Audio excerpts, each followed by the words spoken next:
I'm mixing it up today. Speaking about a book called The Fourth Turning and the theory behind it.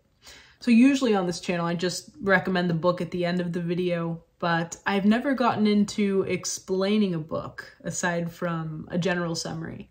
So I've chosen excerpts from this book that I think, when read together, sum it up quite nicely. And I'll do that in the shortest amount of time possible. So I'll just start. A fourth turning is a generational theory that occurs in a roughly 80-year cycle called a saeculum, or the span of a long human life. Now, keep that roughly in mind when considering the 80 years, but the theory gets into essentially how American history tends to repeat itself every 80 years or so, with each turning, there's 4 of them, lasting from 20 to 22 years, or the span of a generation. We'll circle back to generations in a bit, but the full title of this book is An American Prophecy, The Fourth Turning: What the Cycles of History Tell Us About America's Next Rendezvous with Destiny, by William Strauss and Neil Howe. My copy's seen better days.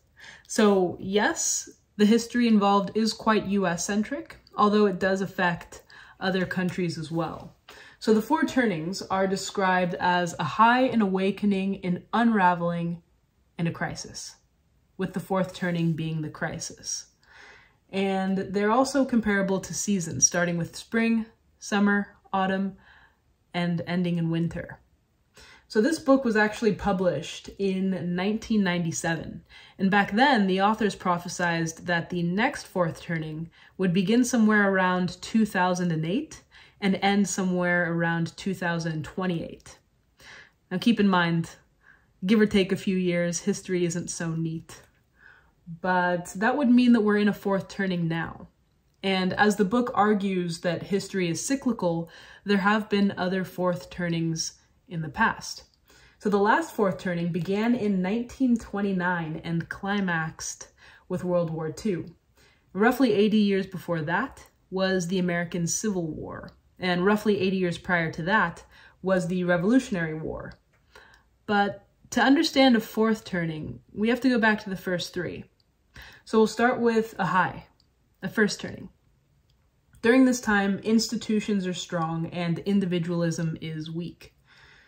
Things seem fair as far as wealth distribution for the majority, but in the case of post-World War II, think collectivism. Music was uniting people. There were advancements in technology, the space program, more homes and televisions. And then many attribute the assassination of JFK to the end of this era. So that was in 63, and the authors had the last first turning ending in 64, so just a couple of months later. Next comes an awakening, a second turning. An era described as when institutions are attacked and there's a shift to personal and spiritual autonomy. So people are really passionate in this time. The last one being from roughly 1964 to 84. So that's characterized by the campus and inner city revolts of the mid-60s to the tax revolts of the early 80s. Think Woodstock, think the Beatles, the rise of computers. Macintosh was introduced in 84, and the president during that time was Reagan. So next we have a third turning, an unraveling, described as the opposite of a high. Institutions are weak, the public loses trust in them, individualism then becomes strong.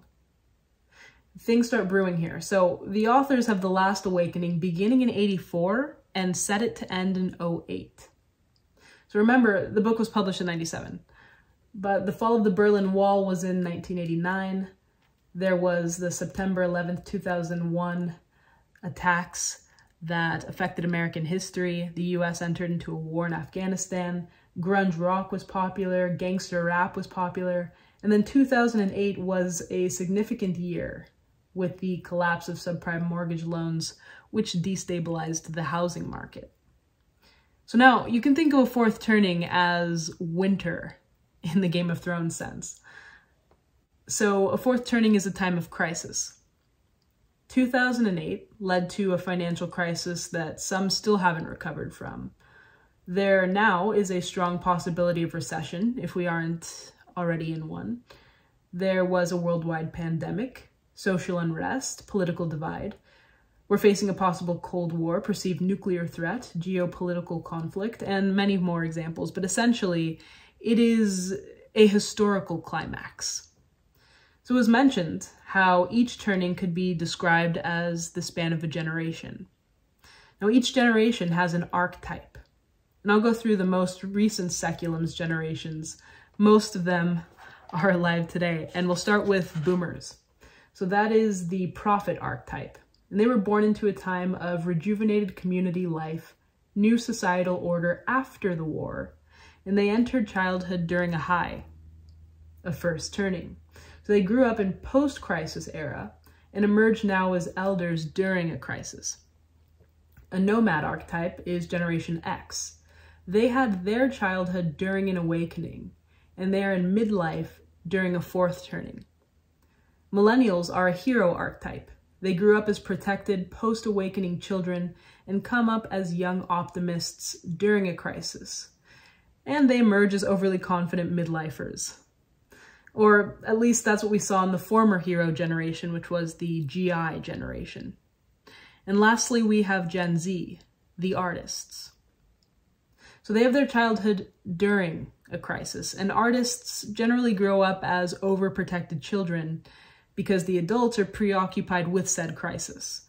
And the result is a thoughtful elder, as we saw in the silent generation of the past. And the book goes much deeper into archetypes. I just gave you a general gist. So that was all to say that the book has us in a fourth turning now, and each generation plays its part, and each generation is affected differently. But I don't think that a fourth turning is all doomsday. We've seen this cycle play out in history before to varying degrees, and if history is any indication, although things might seem unstable now, they are likely to stabilize again. After winter is spring. After a fourth turning is a high, a first turning. It reminds me of that Mark Twain quote, "History doesn't repeat, but it rhymes." If I can find a free audiobook version of this book, as always, I'll link it in the bio below, but I don't believe that this book is in the public domain. So if not, you'll just find the title linked.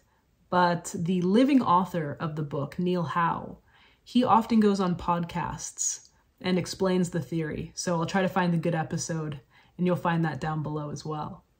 The theory is quoted often in finance from investors to economists. So if you're into history, I highly recommend it to you. And you'll have to let me know what you think about this theory. Do you think that American history tends to repeat every 80 years or so, or is it just a coincidence? Anyway, that's all I've got for you. Leave your thoughts on any of this, and as always, thanks for watching with me.